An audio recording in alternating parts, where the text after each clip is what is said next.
পিতামাতা যদি ভক্তি পথে না হয়, সন্তান কিন্তু কখনো ভক্তি পথে আসতে পারে না। না, আজ আমার এই বাড়ির মা সত্যি এত ভালো, এবং আমি এই দিদি ভাইরা আশেপাশে সবাই এত সুন্দর, এত ভালো, সত্যি আমাদের এসে মনটা ভরেই গেল। মনেই হচ্ছে না যে আমরা কোথাও বাইরে এসেছি প্রোগ্রাম করতে। তাদের আপ্যায়ন, তাদের ভালোবাসা এত সুন্দর।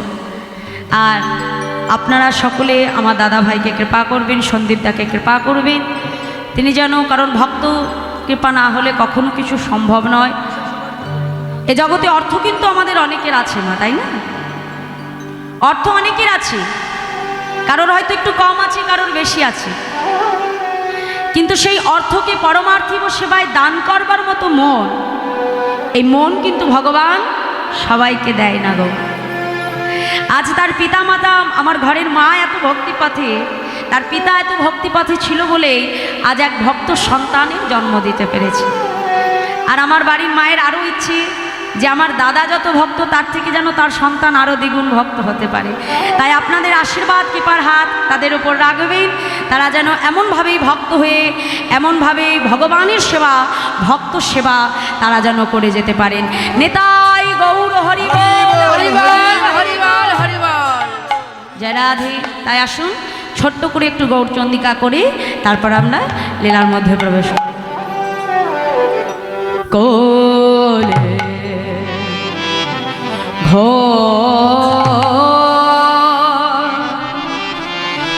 কলি ঘরতি মেরে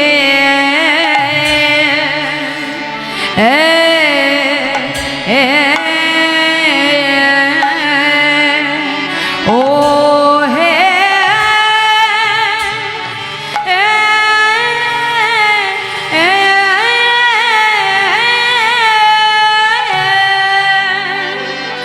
ও তিমি রে গা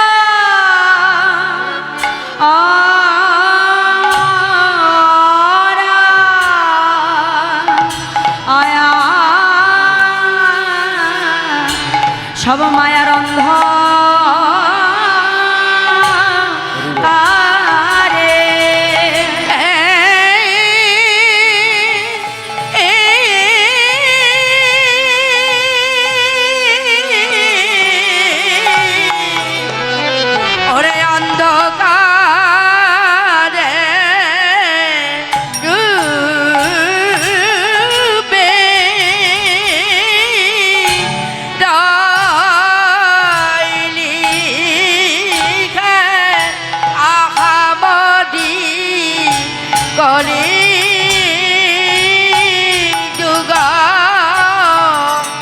মরিয়া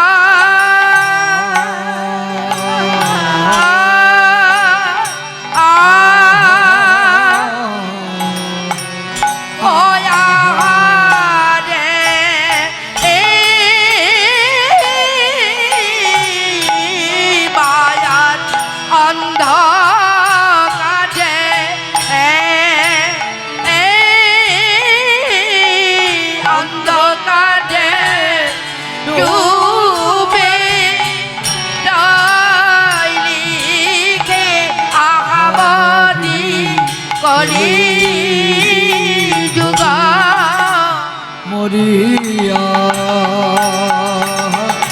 আহারি মায়ার অন্ধকারে অন্ধকারে ডুবে রইলে আহামরি গলে মরিয়া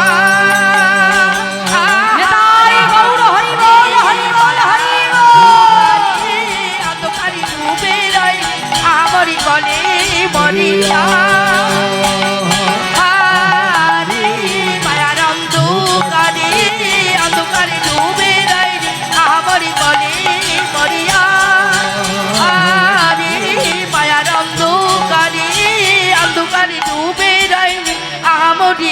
আরে কলি যুগ যুগ কলি ঘরতি মিরে গড়াশিল জগ জনে ধর্ম করম হুদু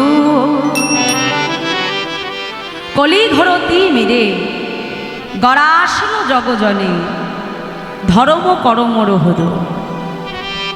কলি শব্দের অর্থ কি মা?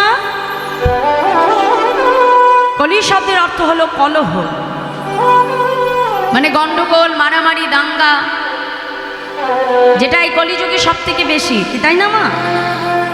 দেখবেন যার জন্য বাবা ভাইয়ে ভাইয়ে মারামারি, পিতার সঙ্গে সন্তানের বিভেদ। তাই বললেন, মহাজন বললেন যে কলি ঘোর, ঘোর শব্দের অর্থ হলো ঘন,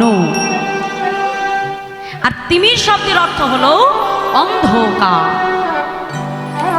বৈষ্ণব মহাজন পদাবলিতে কলম দিলেন, দিয়ে বললেন যে বাবা আমাদের এই কলিযুগটা ঘোর অন্ধকারে আচ্ছন্ন হয়ে আছে। কিসের অন্ধকার? মায়ার অন্ধকার। যে মায়ার অন্ধকারে বশীভূত হয়ে আমরা প্রতিটা জীব এই সংসারে বসে শুধুমাত্র আমার আমার করছি। আমার বাড়ি, আমার ঘর, আমার পুত্র, আমার কন্যা, এ জগতে সবই আমার।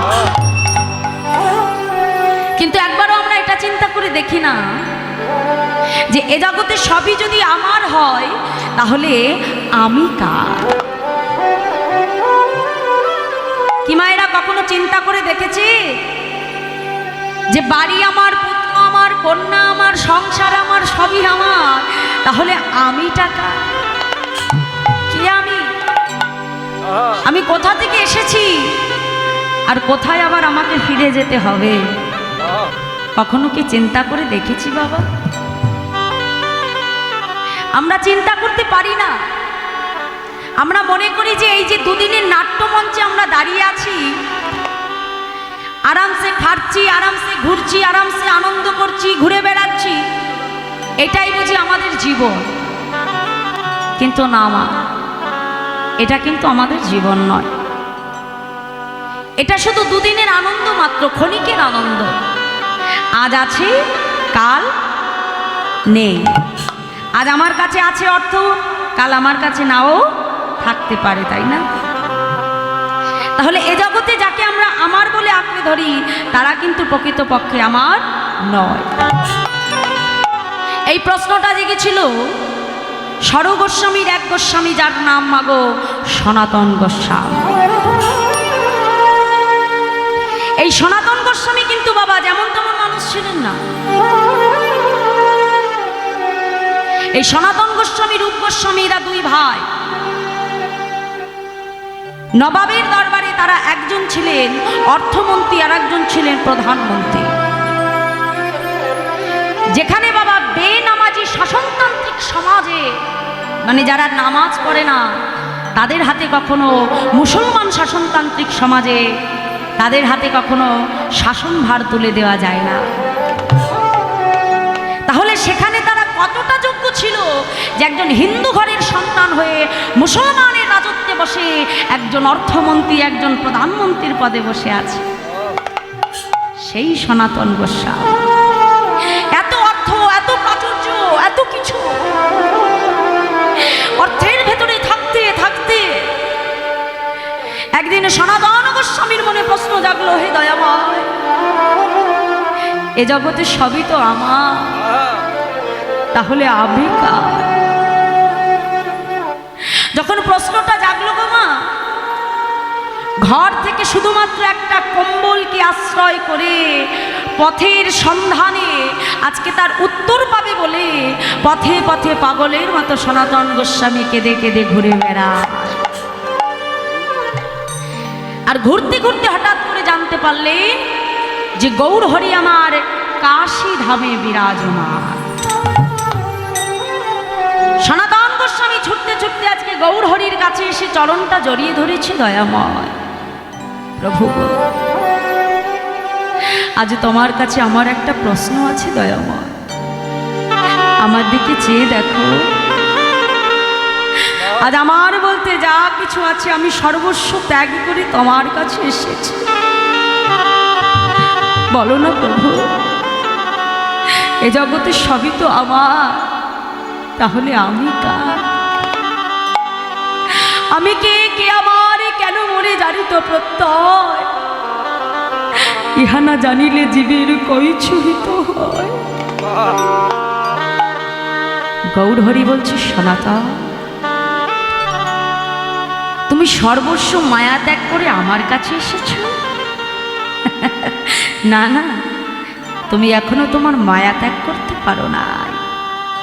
কেন জানো? এ জগতের সর্বস্ব মায়া যদি তুমি ত্যাগ করে থাকো সনাতন, তবে কম্বলটাকে কেন এখনো নিজের বলে আঁকড়ে ধরেছ? আগে সর্বস্ব দান করো, তবে আমি তোমার প্রশ্নের উত্তর দেব। ভেবে দেখেছো বাবা? শুধুমাত্র একটি কম্বলকে আশ্রয় করে আজকে গৌরহরির কাছে এসেছে বলে আমার গৌরহরি বলল সে সর্বস্ব মায়া ত্যাগ করতে পারে না।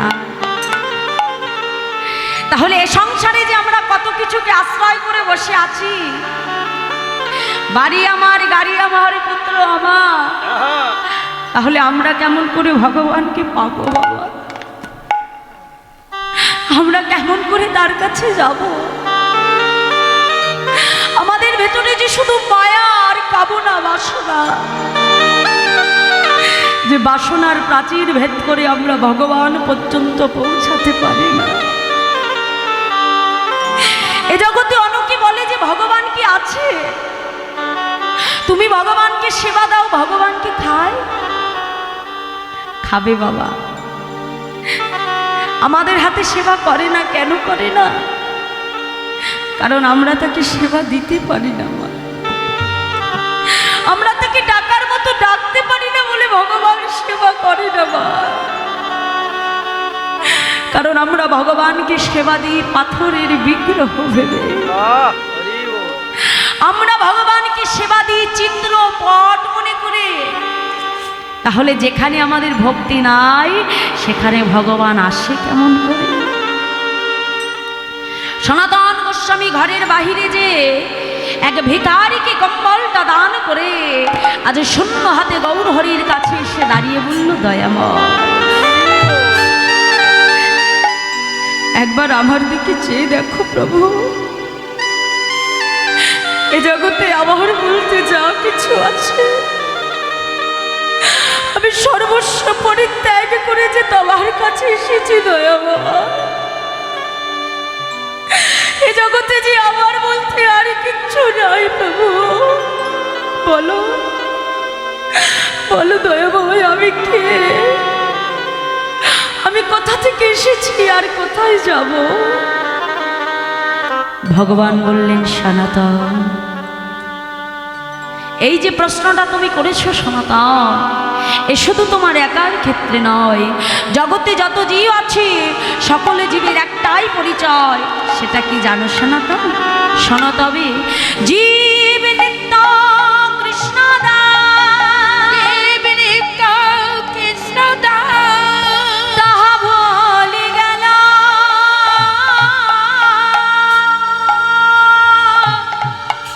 ওই মায়া পিশাচী জীবে গলেতে বাঁধিল, গলেতে বাঁধিল। জীব নিত্য কৃষ্ণ দাস তাহা ভুলি গেল ওই মায়া পিশাচী জীবের গলেতে বাঁধিল।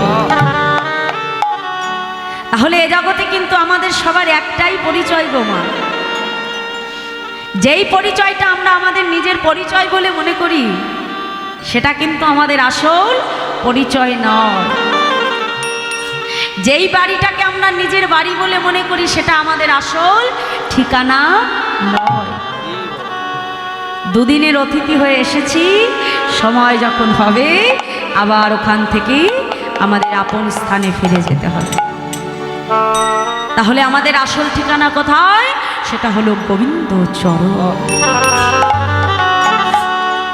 তাই তো আমার গৌরহরি বললেন যে জীব নিত্য কৃষ্ণ দাস তাহা ভুলি গেল ওই মায়া পিশাচী জীবের গলেতে বাঁধিল। আমরা যে কৃষ্ণচরণের দাস এই কথা যখনই ভুলে যাই ওই মায়ার পিশাচী আমাদের প্রতিটা জীবকে গ্রাস করে নেয়। তাই আমাদের মতো কলির জীবকে উদ্ধার করবে বলে বাবা এলেন কে? পতিত পাবন আমার গৌর সুন্দর। কি বললেন? মহাজন বলছে দেখো দেখো অসাধানে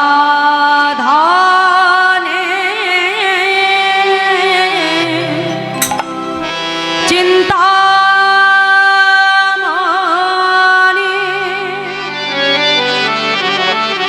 আমার বিধি মেলায়ালা আনি অসাধানে চিন্তামণি আমার পৃথিবী লাগুলো আনি আমার গরাবর দয়ালো ও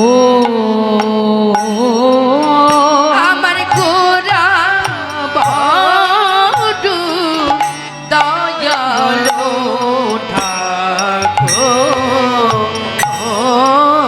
কোন সাধন ভজন লাগলো না রে সাধন ভজন লাগিল না রে বলি অসাধনে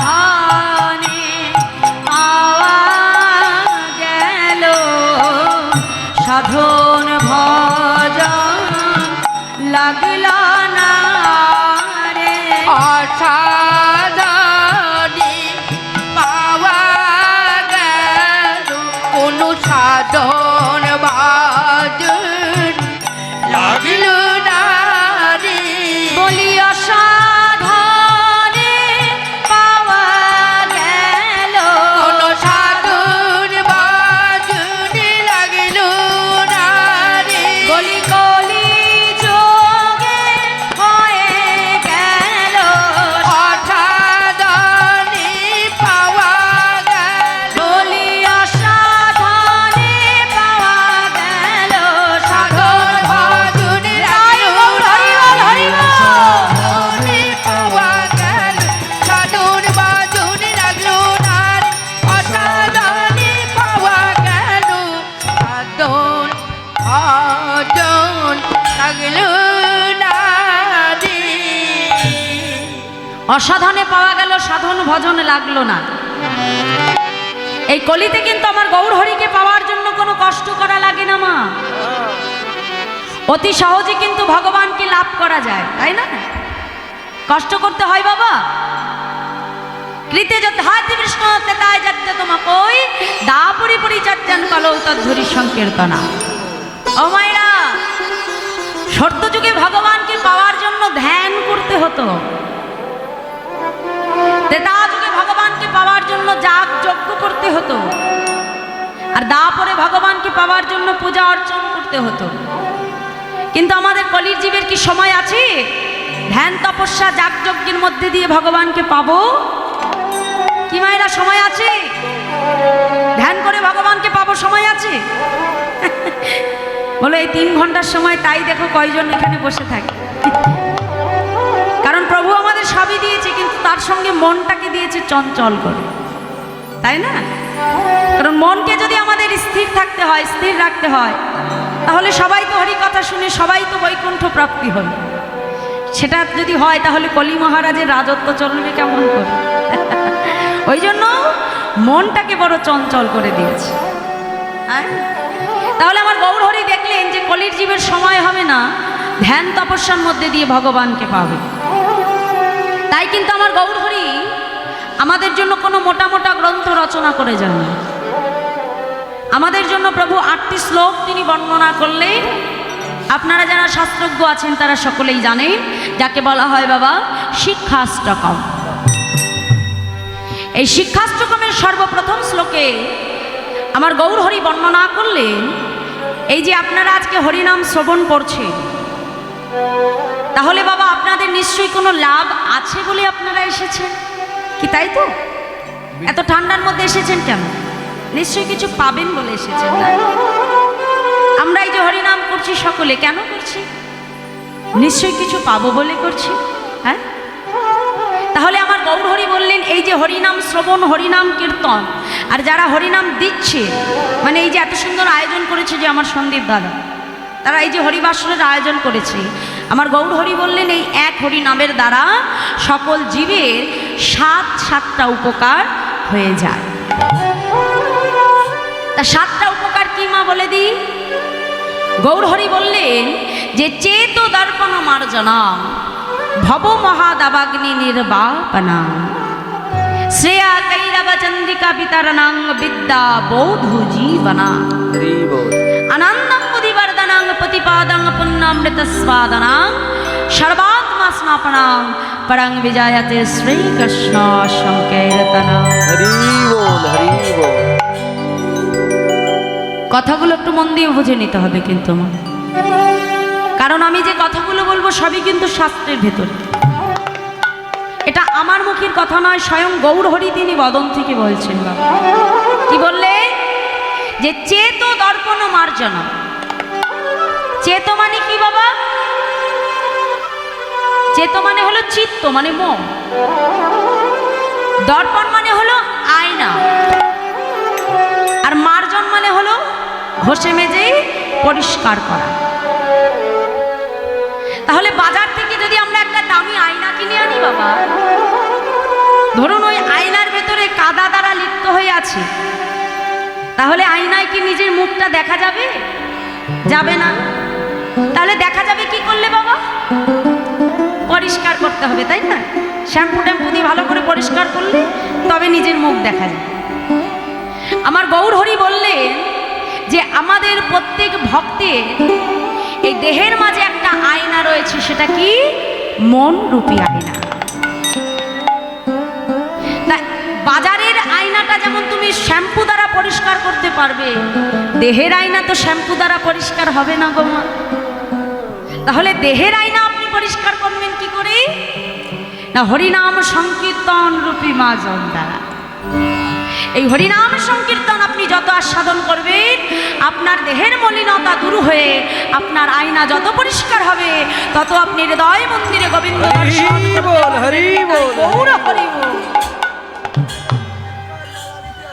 তাই বলছে দেখুন যে চেত দর্পণ মার্জনা, মানে ঘষে মেজে পরিষ্কার করা যায় হরিনামের দ্বারা। প্রথম উপকার ভব মহাদাবাগ্নি নির্বাপন।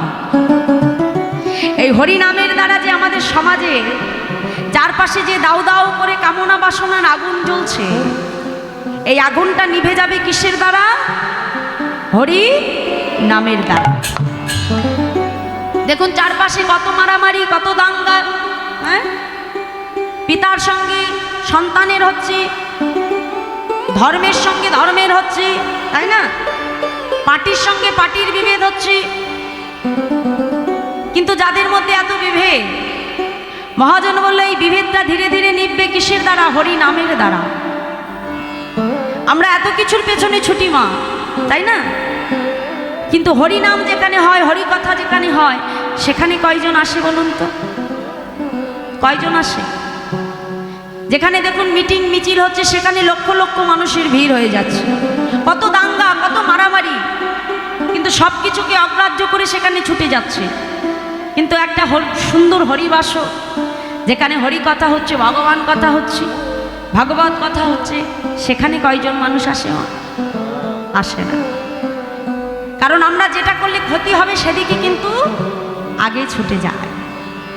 তাহলে দেখো এই যে আমাদের চারপাশের আগুনটা নিভে যাবে কিসের দ্বারা মা? যত আমরা হরিনাম আস্বাদন করব, আমাদের চিত্তটা কিন্তু ধীরে ধীরে শুদ্ধ হবে। আর যে মানুষ প্রতিদিন ভাগবত কথা আস্বাদন করে, আপনারা যদি নিয়মিত, এখনকার যে মোবাইল আছে স্ক্রিন টাচ মোবাইল, সেখানে যদি আপনারা প্রতিদিন ভাগবত কথা আস্বাদন করেন মা, দেখবেন একটু একটু করে আপনাদের বৈরাগ্য আসতে শুরু করবে, আমাদের দেহ থেকে কামনা বাসনা দূর হতে শুরু করবে। যেমন বৃন্দাবনে গেলে দেখা যায় কত বাবাজি সর্বস্ব পরিত্যাগ করে সাধন ভজনের মধ্যে ডুবে আছে। তাহলে তারা কি পাগল যে সর্বস্ব ত্যাগ করে সেখানে সাধন ভজন করছি? কারণ তারা এই জগতের যে সার বস্তু সেটা বুঝে নিয়েছে বাবা। যে এ জগতে যা কিছু নিয়ে মারামারি দাঙ্গা করছি সেই কোনো কিছু আমাদের সঙ্গে যাবে না, যাবে শুধু এ জগতে একমাত্র মধু মাখা হরি নাম নেতাই গৌর হরি বল। আর এটা যদি একবার জীব গ্রহণ করতে পারে, আমাদের সমাজের চারপাশের যে ভবমহাদাবাগ্নি একটু একটু করে নিভতে আরম্ভ করবে। তাই বললো যে ভবমহাদাবাগ্নি নির্বাপনা শ্রেয়া কৈরব চন্দ্রিকা, মানে কৈরব মানে হলো শালুক ফুল, মানে শাপলা ফুল। শাপলা ফুলটা যেমন চাঁদের আলোয় প্রস্ফুটিত হয়ে যায়, ঠিক আমাদের প্রত্যেক জীবের হৃদয় মাঝে বাবা একটা ভক্তিরূপী শালুক রয়েছে। আর এই ভক্তিরূপী শালুকটা প্রস্ফুটিত হবে কিসের দ্বারা? হরিনাম সংকীর্তনের দ্বারা। তাই গৌর হরি বললেন যে শ্রেয়া কৈরব চন্দ্রিকা বিতারণা বিদ্যা বধূ জীবনা। আমার গৌর হরি হরিনামকে স্ত্রী জাতির সঙ্গে তুলনা করলেন। যেমন স্ত্রী জাতি এ জগতে সবার কাছে আত্মপ্রকাশ করতে পারে না, ঠিক তেমনি এ জগতের সকল মানুষ হরিনাম গ্রহণ করতে পারে না, তাই না? এ জগতে অনেক মানুষ আছে, আমরা দেখবে যে মোটা মোটা সোনার চেন করতে আমাদের কোনো লজ্জা হয় না, হয় কি? হয় না। কিন্তু সামান্য একটা তুলসীর মালা যে কণ্ঠে ধারণ করব, সেটা করতে আমাদের অনেক লজ্জা। কিন্তু একবার চিন্তা করে দেখো, তোমার গলায় যদি একটা মোটা সোনার হার থাকে, আর তুমি ধরো হরিনাম শুনে অনেক রাত্রে তুমি বাড়ি ফিরছো, আর যদি একটা চোর আসে, তাহলে তোমার গলায় যদি সোনার হারটা দেখে, তোমাকে কি ছেড়ে দেবে? তোমাকে মেরে তোমার গলা থেকে হারটাকে নিয়ে চলে যাবে, তাই না? তাহলে তুমি যদি সোনার হার পরে থাকো, তাহলে তোমার বিপদ অনিবার্য। কিন্তু তুমি যদি কণ্ঠে একটা তুলসীর মালা ধরে রাখো, ধারণ করো, তোমাকে কি মারতে আসবে? আগে তোমাকে দেখে সেখান থেকে চলে যাবে। হ্যাঁ, এই যে তুলসীর মালা যদি আমরা অঙ্গে পড়ি, তাহলে কিন্তু আমাদের দেহের যত বিপদ আছে সমস্ত কিন্তু দূরীভূত হয়ে যায়। এমনকি শাস্ত্রে বলছে যে তুলসীর মালা যার কণ্ঠে থাকে, স্বয়ং যম সে তাকে স্পর্শ করতে পারে না। তাহলে যে তুলসীর মালা পড়লে আমাদের দেহের সমস্ত বিপদ কেটে যায়, সেটা পড়তে আমরা লজ্জা পাই, কিন্তু বাজারের যে দামি সোনার হার, সেটা পড়তে আমাদের লজ্জা লাগে। যেমন আমাদের বাড়িতে যদি একটা পোষা কুকুর থাকে গো মা, তা সেটা যে বাড়ির পোষা কুকুর আমরা চিনি কি করে? কি করে চিনি মা যে এটা বাড়ির পোষা কুকুর? হ্যাঁ বাবা, গলায় বেল্ট লাগে নাকি? হ্যাঁ, বেল্ট দেওয়া থাকে, তবে বোঝা যায় যে এ হচ্ছে বাড়ির কুকুর। আর যদি রাস্তায় ঘুরে বেড়ায়, তবে বোঝা যাবে রাস্তার কুকুর। দুটো কুকুর চেনা যাবে। তাহলে আমরা যে কৃষ্ণচরণের দাস, আমাদের চিনবে কি করে? গলায় যদি আমাদের তুলসীর মালা থাকে,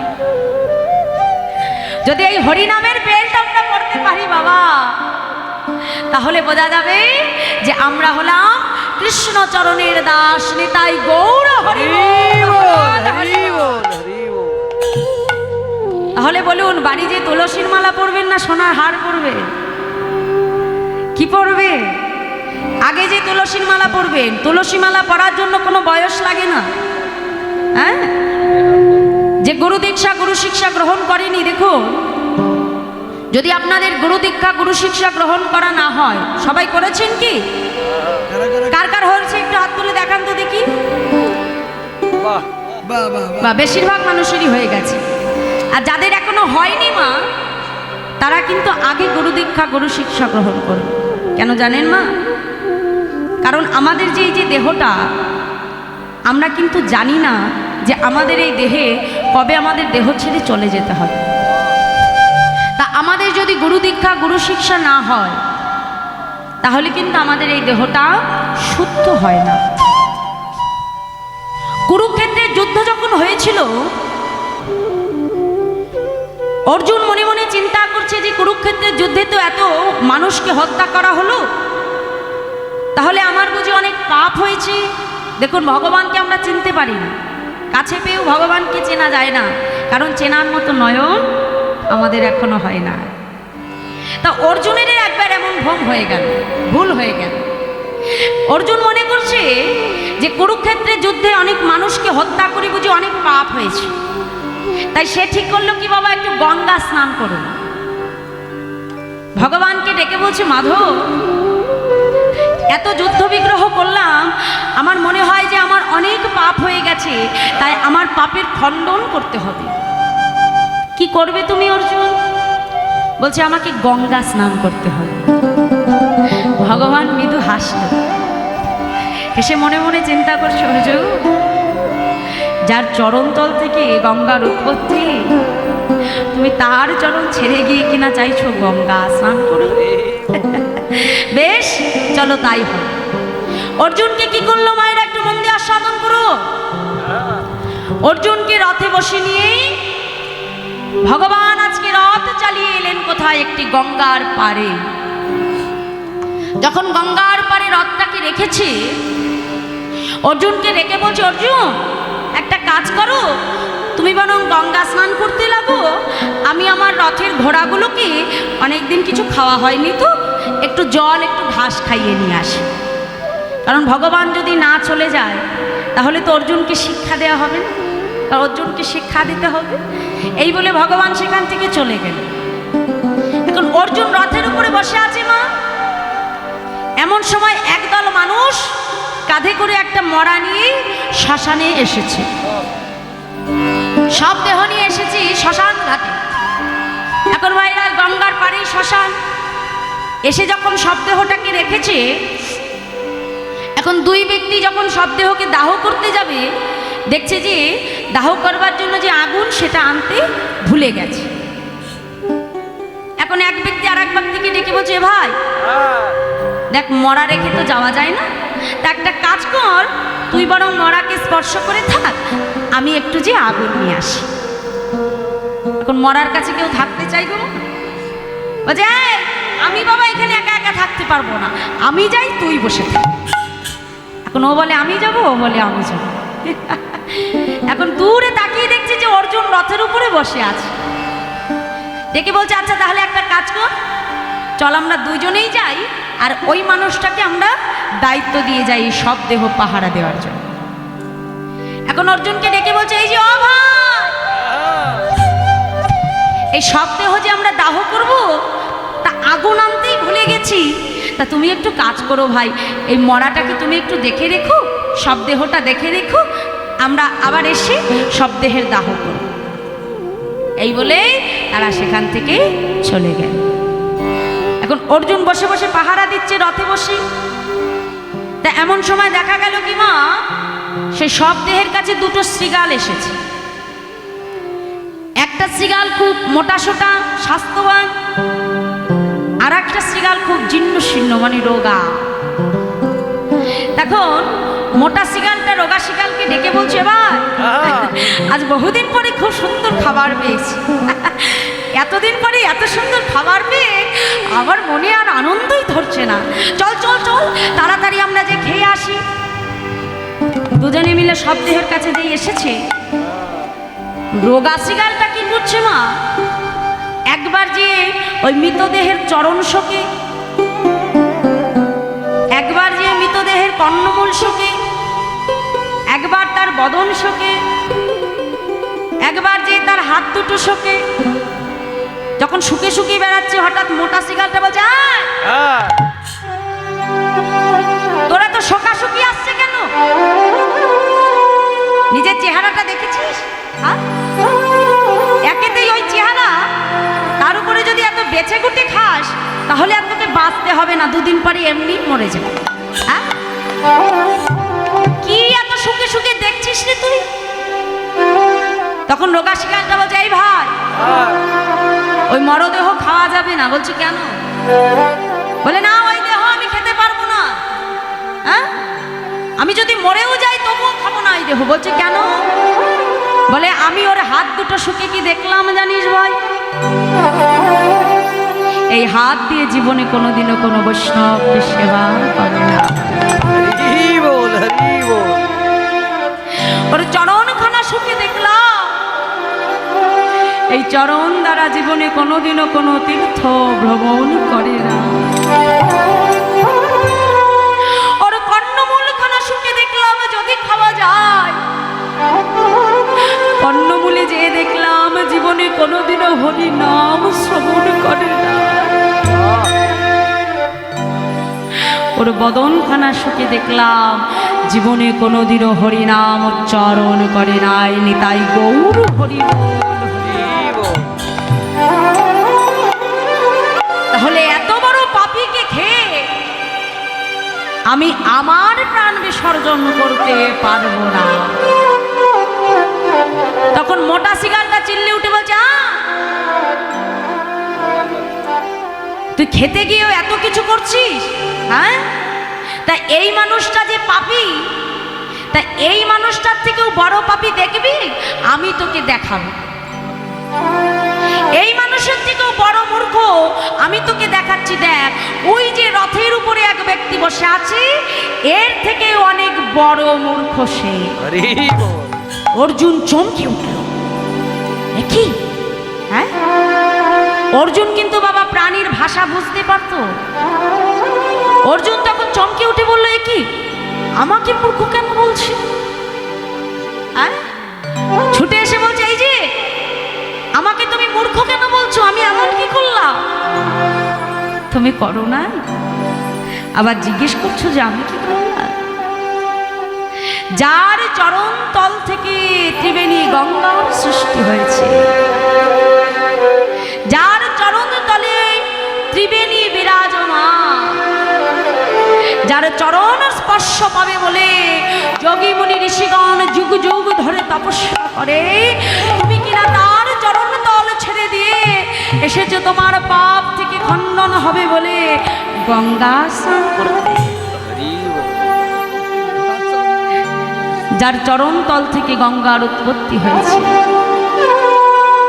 যার চরণ তল থেকে গঙ্গার সৃষ্টি হয়েছে, তার চরণ ছেড়ে তুমি কিনা এসেছো গঙ্গা স্নান করতে।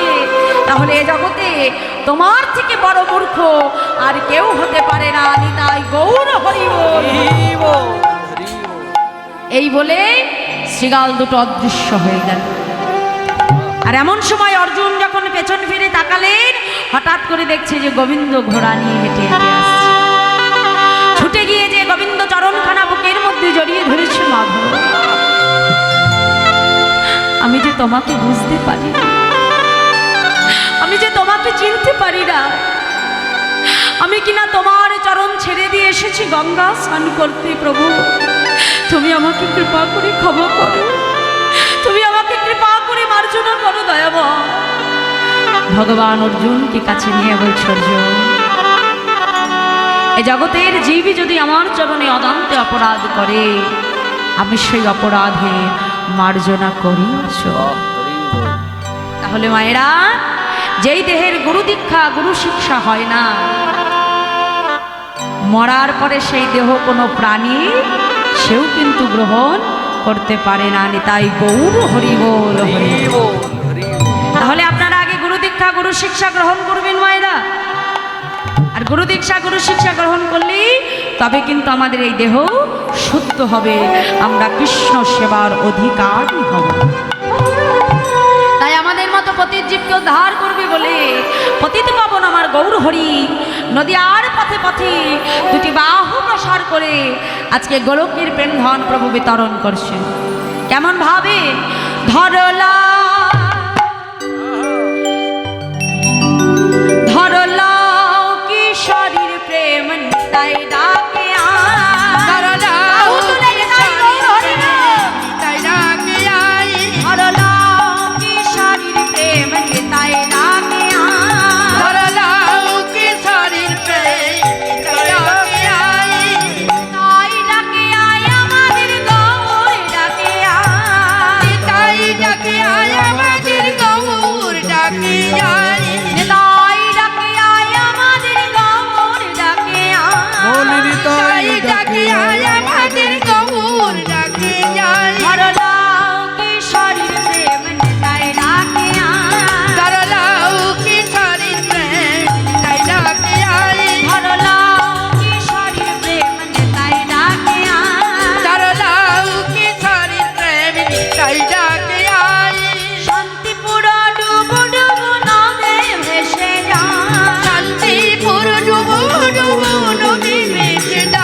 কারা কারা গেছেন দেখি একটু হাত তুলুন তো।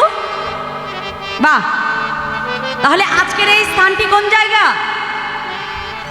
আজকের এই স্থানটি কোন জায়গা? নবদ্বীপ ধাম, তাই তো? তাই নবদ্বীপে আজকে আমার গৌরহরি যখন নৃত্য করছে, যখন হরিনাম করছে, সুরধ্বনি গঙ্গার জল পার ভেদ করে এসে বাবা আমার গৌরহরির অঙ্গে লাগছে, কারণ গৌরহরির অঙ্গ স্পর্শ পাবে বলে, তাই না? তাহলে এটা যদি নবদ্বীপ ধাম হয়, এখানে কি সুরধ্বনি গঙ্গা আছে? কোথায় আছে বলবো? কোথায় আছে? আমার মায়েদের বদনে আর আমার বাবাদের দুবাহু। সবাই মায়েরা একটু উলুধ্বনি করবেন, আমার বাবারা জয়ধ্বনি করবেন, যাতে ওই উলুধ্বনি আর জয়ধ্বনি এক হয়ে আমার গৌর হরির অঙ্গে যেয়ে লাগে। সবাই মিলে চলো। আজ শান্তিপুর ডুবো ডুবো নদে ভেসে যায়, শান্তিপুর ডুবো ডুবো নদে ভেসে যায়, শান্তিপুর ডুবু ডুবু নদে ভেসে যায়, শান্তিপুর ডুবো ডুবো নদে ভেসে যায়। আমার ফুল ভাঙিয়া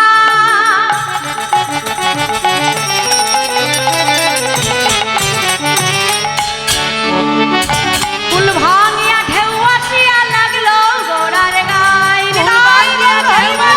লাগলো গোড়ার গায়ে, ফুল ভাঙিয়া ঢেউ আসিয়া লাগলো গোড়ার গায়ে, ফুল ভাঙিয়া ঢেউ আসিয়া লাগলো গোড়ার গায়ে। ধরলাও কিশোরীর প্রেম তাই ডাকে ধরলাও কিশোরীর প্রেম নিতাই ডাকে আয়, ধরলাও কিশোরীর প্রেম তাই ডাকে ধরলাও কিশোরীর প্রেম নিতাই ডাকে আয়। তাই আজ আমার গৌর হরি গোলকের প্রেম ধন প্রভু ভুলোকে বিতরণ করলে। মহাজন বলছে দেখো দেখো এমন দয়াল অবতার হয়েছে কি আর আর কি কখনো হবে? আমার গৌর হরির মতো দয়াল আর অন্য কোনো যুগে হয়নি আর হবেও না। তাই কি বললো দেখো দেখো, বেদ বিদ্যা দোহ কিছু নাহি জানত, বেদ পিতা দুঃখ কিছু নাকি জানো তো, সে যদি গৌরঙ্গ করে সে যদি গৌরাঙ্গ করিসা, সে যদি গৌরঙ্গ করে সে যদি গৌরাঙ্গ করিসা, ঠাকুর নয়ন দেতে ভনে সেই তো সকলে জানে, ঠাকুর নয়ন আনন্দে ভানে সেই তো সকলে জানে, সর্বসিদ্ধি সর্বসিদ্ধে করো তলে আর সর্বসিদ্ধি সর্বসিদ্ধি করতালে দাও। ও তার কিছুই জানতে লাগে না, ও তার কিছুই জানতে লাগে না রে, ও তার কিছুই জানতে লাগে না, ও তার কিছুই জানতে লাগে না রে, যে জন গৌর চরণ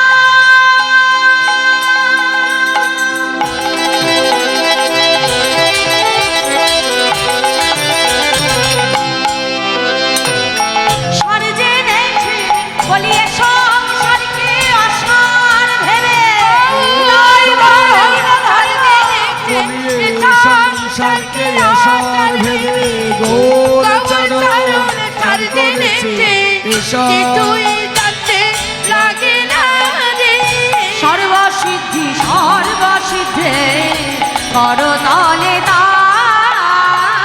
আর সর্বসিদ্ধি সর্বসিদ্ধি করতালে দাও।